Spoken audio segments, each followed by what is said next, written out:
Good morning વિદ્યાર્થી મિત્રો. Last લેક્ચરમાં આપણે જે સ્વાધ્યાય 9.1 છે એના જે 3 દાખલાનો અભ્યાસ કરેલો, એ 3 દાખલા સિવાયના હવે જે બાકીના 2 થી 3 દાખલાઓ છે એનો અભ્યાસ કરશું અને આ ચેપ્ટરને પૂર્ણ કરશું. હવે તમને એમ થતું હશે કે સાહેબ હજી તો શરૂ કર્યા ભેગું પૂરું થઈ જશે. યસ, માત્ર 6 જ દાખલા. એટલે આપણે આની પહેલાંય વાત થઈ હતી, ટાઈપ 1 કોન્સેપ્ટ 1, માત્ર એક જ કોન્સેપ્ટનો ઉપયોગ કરવાનો છે કે જેમાં એક જ ખૂણો આવતો હોય. બરાબર છે?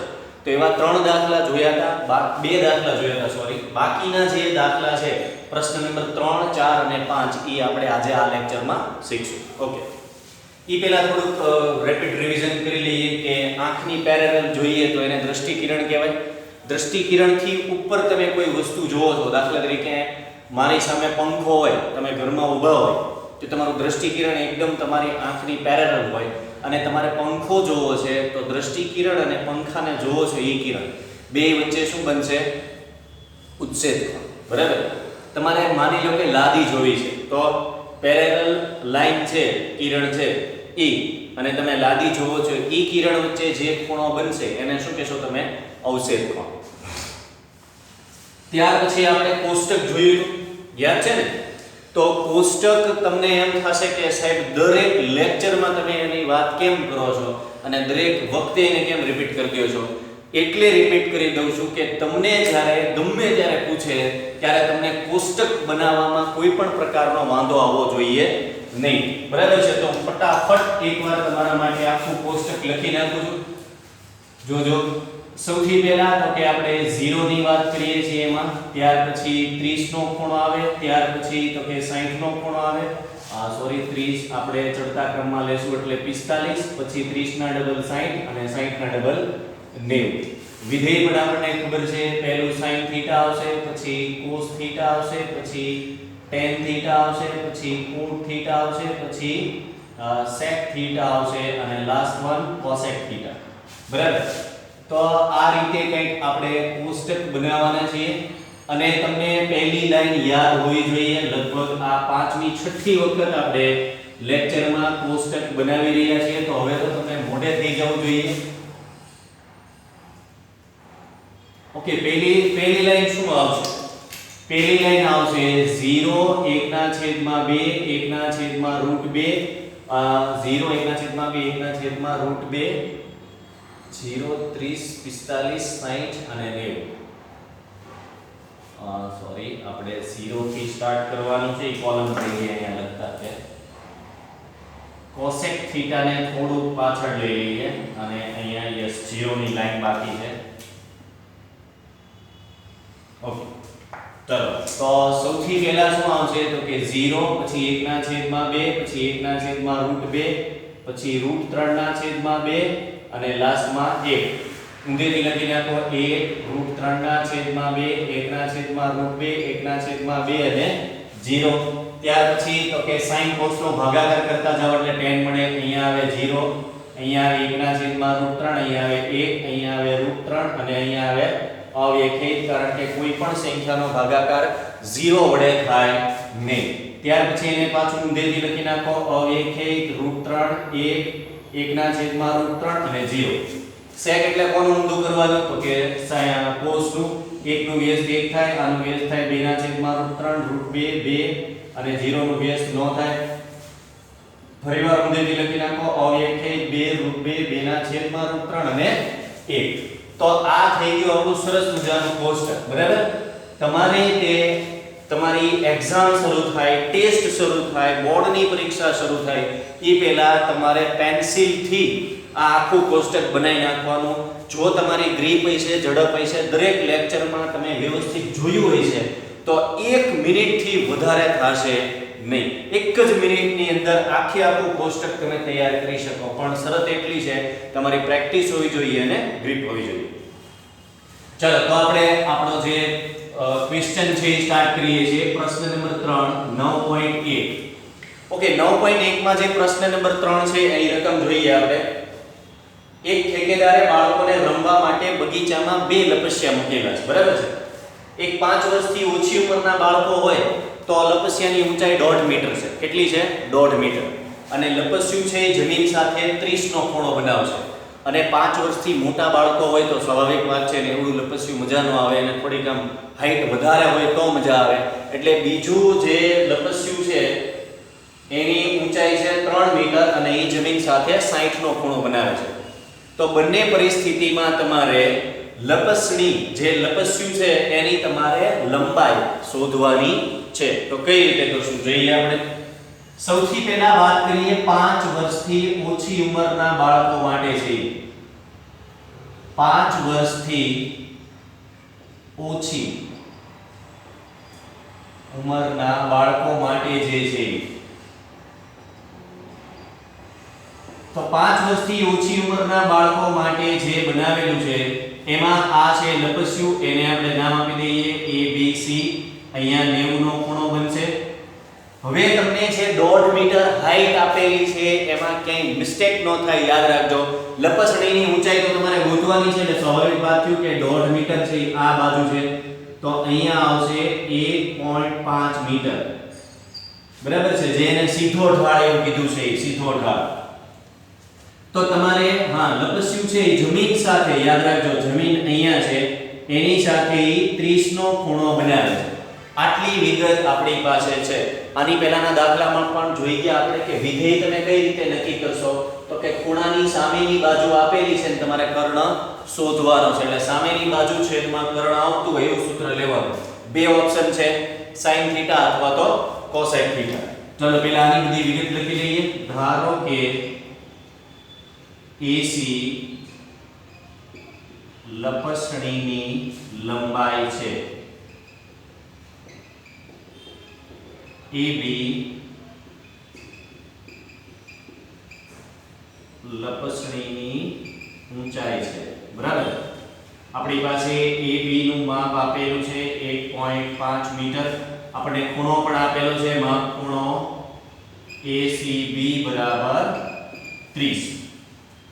ઓકે, તો હવે આપણે શું કરશું તો કે ત્રિકોણ ABC માં કયું વિધેય લેવાની વાત થઈ તો કે તમે sin θ પણ એપ્લાય કરી શકો અથવા તો cosec θ.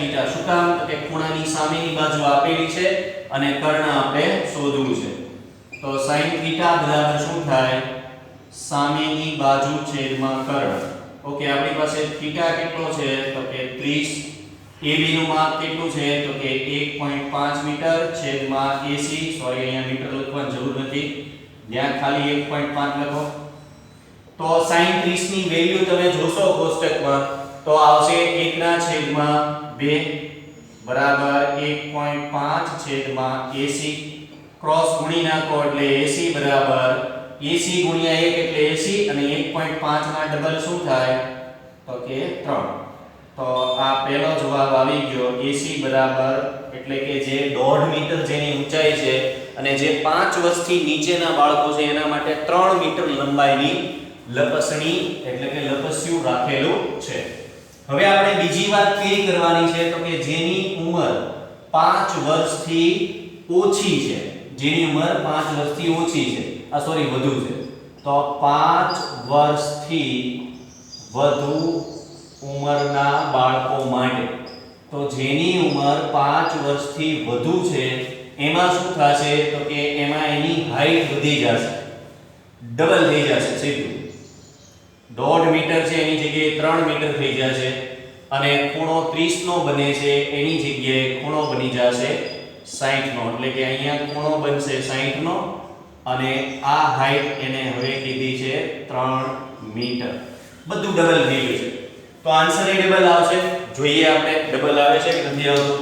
સેમ વસ્તુ આની જેમ લખી નાખો. ધારો કે PR, ધારો કે લપસણીની લંબાઈ અને ઊંચાઈ અનુક્રમે PR અને PQ છે. અનુક્રમે PR અને PQ છે. ઓકે, તો એ વાત થઈ ગઈ ને. હા, બીજું એક ખાસ ધ્યાન રાખવાનું, તમારે કાટખૂણો દર્શાવવાનો છે એ ભૂલાઈ ન જાય. બરાબર, કાટખૂણો કઈ જગ્યાએ બને છે એ તમારે ખાસ જોવાનું છે.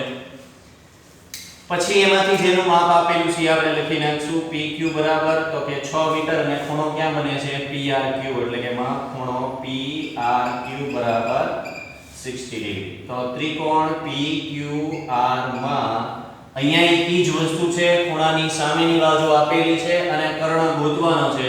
તો અહીંયા એક જ વિધેય આવશે sin θ બરાબર સામેની બાજુ છેદમાં કર્ણ. થીટા આપણી પાસે કેટલો છે તો કે હવે છે 60, સામેની બાજુ છે 3 છેદમાં PR.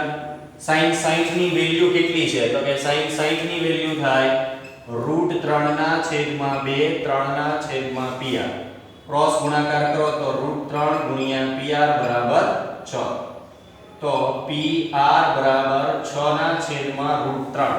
પણ હવે તમે જો 6 ના છેદમાં √3 પણ તમે 6 ના આમ ભાગ પાડી શકો ને 3 દુ 6 ઈ 3 ના કે જેવું ભાગ પાડ દઉં √3 ગુણ્યા √3 2 એટલે ઈ 6 ના ભાગ પડ્યા એક √3 તો છેદમાં છે જ તે. તો √3 કેન્સલ કરી નાખો તો આન્સર આવશે 2√3 મીટર. આન્સર કેટલો આવશે 2√3 મીટર. તો આ બંને જે લપસ્યા છે એની લંબાઈ હવે તમારી પાસે છે.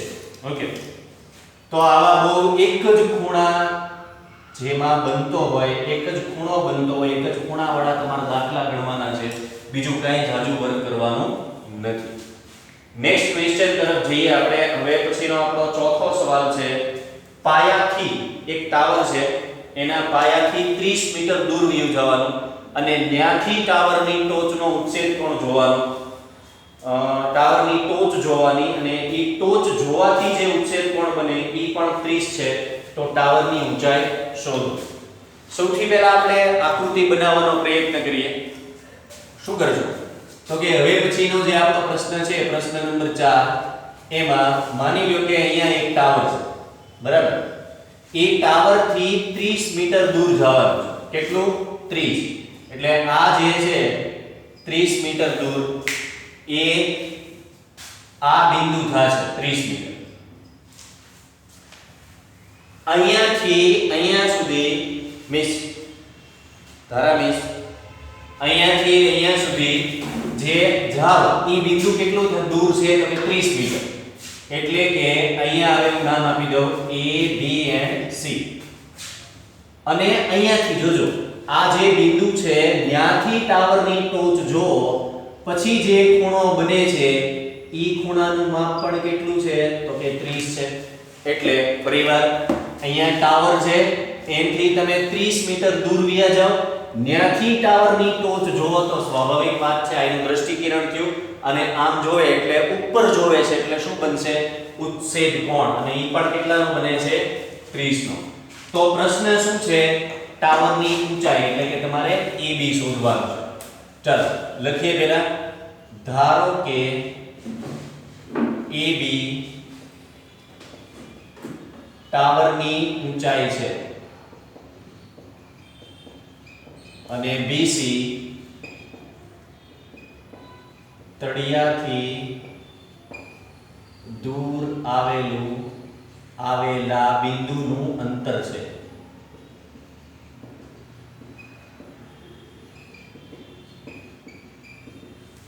પછી આપણે ખૂણો આ જે માપ આપેલું છે કહી દઈએ કે BC આપણી પાસે છે 30 મીટર અને આપણને માપ આપેલું છે માપ ખૂણો ACB એના બરાબર છે 30 મીટર 30 નો ખૂણો.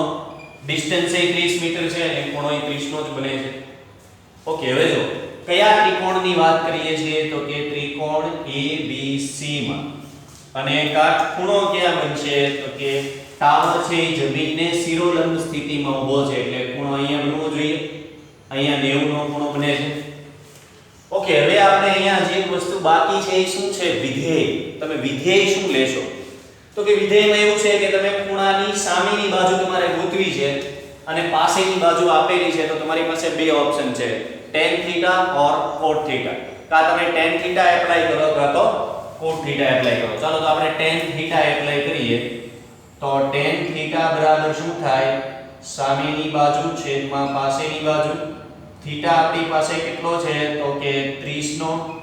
સામેની બાજુ તો કે ગોતીએ છીએ પાસેની બાજુ કેટલી છે તો કે 30 છે.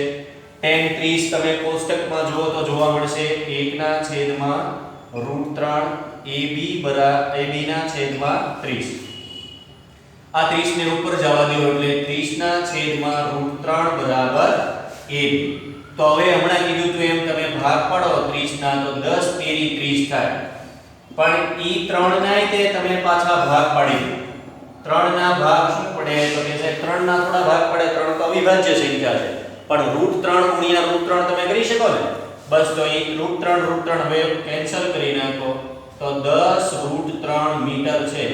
ઈ તમારો જવાબ થઈ ગયો જે થશે ટાવરની ઊંચાઈ.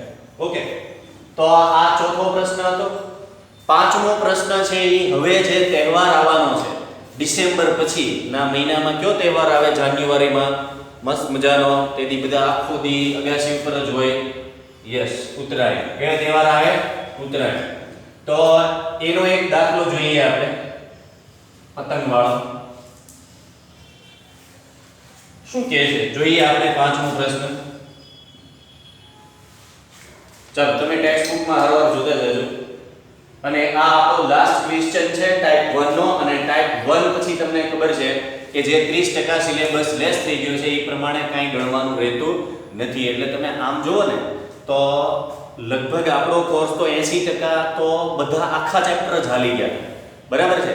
એટલે કેટલું બધું તમને પીસી દીધું હતું ને હવે એમાંથી થોડુંક કાઢી નાખ્યું છે ને એટલે ખરેખર મહેનત કરવાની મજા આવશે. કારણ કે જે ત્રીજું ચેપ્ટર છે એના મેઇન પોર્શન છે. પૃષ્ઠફળ ઘનફળના મોટા દાખલા છે. વર્તુળ સંબંધિત ક્ષેત્રફળના મોટા દાખલા છે. ઇન શોર્ટ એમ કહી શકાય કે મેઇન વસ્તુ હતી ને એમાંથી ઘણી બધા ચેપ્ટરમાં ઈ વસ્તુ જ આખી ઉડી ગઈ. એટલે અમુક ચેપ્ટરના તો છે ને બાળમરણ થઈ ગયા. બાળમરણ એટલે હજી તો યુવાવસ્થામાં આવે ને એટલે કે એની અમુક પુખ્ત રીત આપણે શીખીએ ને એ પહેલા તો એ ચેપ્ટર આખું ડિલીટ થઈ ગયું હોય. બરાબર છે? એટલે આ ચેપ્ટરમાં એવું છે માત્ર ટાઈપ 1 તમે સોલ્વ કરો એટલે તમારે એની પછીનો એક કોન્સેપ્ટ ભણવાનો રહેતો નથી. ચલો તો પાંચમો દાખલો શું કહે છે જોઈએ આપણે. એક પતંગ જમીનથી 60 મીટરની ઊંચાઈ પર ઉડી રહ્યો છે. આ પતંગની દોરીનો એક છેડો ક્ષણભર માટે જમીન પરના એક બિંદુ સાથે બાંધી દીધો છે.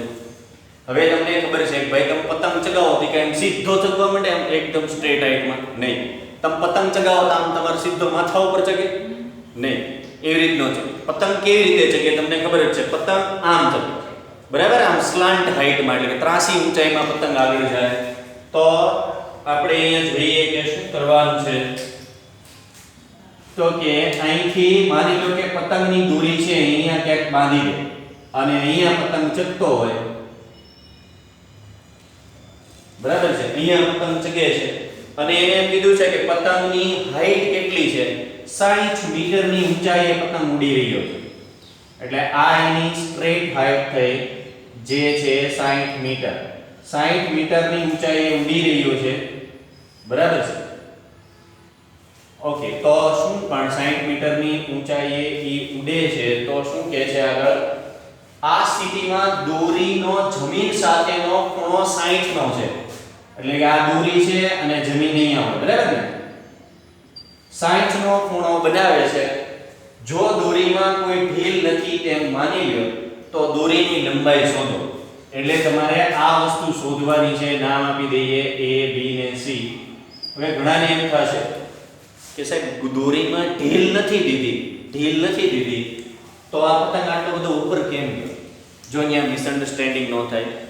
આપણે ઢીલ દેવાનો મતલબ શું સમજીએ? પતંગ આમ આગળ જાય એને આપણે ઢીલ દીધી કહેવાય. પણ અહીંયા એનો કહેવાનો મતલબ એમ છે કે જોડો નથી પડતો. આપણે ખરેખર પ્રેક્ટિકલી જ્યારે ખરેખર પતંગ ચગાવીએ ને ત્યારે પતંગમાં જો પવન ઓછો હોય અથવા તો અસાવ પવન હોય જ નહીં ત્યારે આખો આમ જોડો પડશે. બરાબર ને? ઈ જોડો નથી પડતો. આવો દાખલા તરીકે પતંગ તમે અહીંથી ચગાવો તો અહીંથી આખો આ રીતે ઉપર જશે. બરાબર ને? કઈ સીધો પતંગ ઉપર હા એકદમ સરસ મજાનો પવન હોય તો ઉપર જાય. એટલે કહેવાનો મતલબ ઢીલ નથી એવું કહેવાનો મતલબ શું છે કે જે ઓલો જોડો પડે ને આમ બરાબર છે એ જોડો પડતો નથી એવું માની લો કે પતંગ છે એ સીધો જ જાય છે.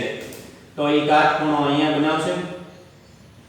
ઓકે, તો આપણે પહેલા ધારી લઈએ ધારો કે AC દોરીની લંબાઈ છે અને AB પતંગની ઊંચાઈ છે। એ બે માંથી આપણી પાસે એકનું માપ આપેલું જ હોય। AB બરાબર તો કે 60 મીટર છે અને માપ ખૂણો ACB બરાબર તો કે 60 ડિગ્રી। હવે ત્રિકોણ ABC માં વાત કરીએ આપણે, ત્રિકોણ ABC માં વાત કરીએ તો યસ આપણે હજી નક્કી કરવાનું છે વિધેય કઈ લેશું। થીટાની સામેની બાજુ આપેલી છે અને BC ગોતવું છે નહીં, AC ગોતવું છે। એટલે થીટાની સામેની બાજુ આપેલી છે અને કર્ણ ગોતવો છે તો સામેની બાજુ છેદમાં કર્ણ એટલે યસ sin થીટા, એટલે કે સામેની બાજુ AB અને કર્ણ એટલે AC। તો આપણી પાસે sin ની વેલ્યુ પણ છે, કેટલી છે 60। AB નું માપ કેટલું છે તો કે 60, AC mm। sin 60 ની વેલ્યુ આપણે ઉપરથી જોઈ શકીએ છીએ, sin 60 ની વેલ્યુ થાય √3/2 અને અહીંયા 60 ના છેદમાં તો કે 80 ક્રોસ ગુણાકાર કરી નાખો એટલે અહીંયા થઈ જાય √3 * 80 અને આ થઈ જાય 60 * 2 એટલે 120। તો AC બરાબર 120 ના છેદમાં √3 પર 120 નો ભાગ 3 વડે એટલે કે એમાંથી હું 3 બાર કાઢી શકું, યસ 40 તેરી થાય ને, પણ એ 40 તેરીને તમને ખબર જ છે આ રીતે લખવાના √3 * √3 તો √3 કેન્સલ થઈ જાય તો AC બરાબર 40 √3 મીટર। ઓકે, આ આન્સર થયો અને આ આપણો જવાબ આવી ગયો બરાબર। હવે આમાં બીજું કંઈ શોધવાનું છે નહીં। ઓકે, તો આ ચેપ્ટર અહીંયા પૂર્ણ થાય છે, પણ એવું ન માની લેતા કે ચેપ્ટર પૂર્ણ થઈ ગયું આટલા જ દાખલા છે એટલે સહેલું થઈ જશે। સહેલું ત્યારે જ થાય કે જો તમે એની જાજામ જાજી પ્રેક્ટિસ કરો। સૌથી પહેલી વસ્તુ એ છે કે તમને 8મું ચેપ્ટર હોય કે 9મું ચેપ્ટર હોય કોષ્ટક બનાવતા આવડવું જોઈએ અને 9મા ચેપ્ટરના રિવિઝન કરવામાં તમને કોઈ તકલીફ થશે નહીં અને જો તકલીફ થાય તો તમે કોન્ટેક્ટ કરી શકો। તો આ લેક્ચર થી ફરીવાર કહું છું આપણું આ ત્રિકોણમિતિનો ઉપયોગ છે એ ચેપ્ટર પૂરું થાય છે। ટાઈપ 1 જ ભણવાની હતી, એની પછીની બીજી ટાઈપ છે એ આપણે આ વર્ષ પૂરતી ભણવાની નથી। તો હવે મળશું આપણે નેક્સ્ટ લેક્ચરમાં, ત્યારે નવા પ્રકરણ સાથે મળશું। ત્યાં સુધી આવજો અને હવે તમે રિવિઝન કરતા રહેજો। ત્યાં સુધી આવજો અને ઘરમાં રહેજો।